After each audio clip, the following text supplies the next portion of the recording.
الحمد لله والصلاة والسلام على رسول الله. اما بعد، به ما سؤال آمده است که محمد جاوید حنفی کیست و چگونه عقیده دارد؟ اهل توحید، محمد جاوید حنفی این کسی است که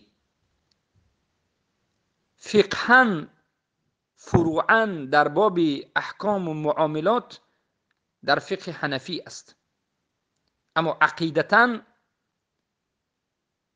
در عقیده اشعری و ماتریدی و صوفی است. خیلی که همیشه بیان میکنیم که صوفی نیست مگر این که عقیدهش اشعری و ماتریدی است، زیرا که اشعری و ماتریدی هر دوش یک عقیده است بجز انده که در مسائل.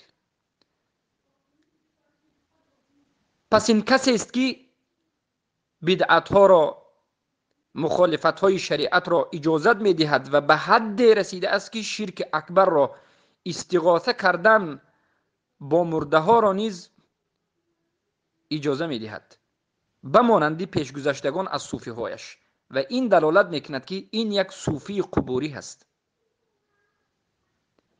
ما میبینیم که این غالی صوفی محمد جواد حنفی به شیخ متوکل ابو عبید الله، به شیخ مبشر حفظهم الله و رعاه، و به شیخ عبدالظاهر و غیره طعنه یا که بگوییم بهتان و دروغ میگوید.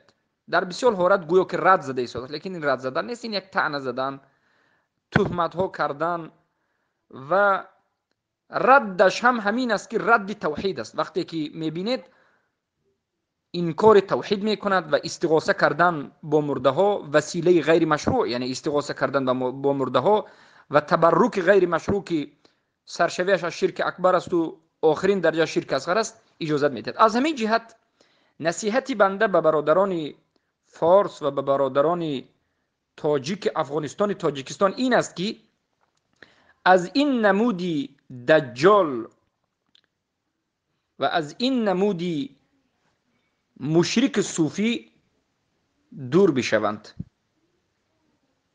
دین خود را حفظ بکنند و در گرد علمای ربانی، علمای اهل سنت و الجماعت باشند.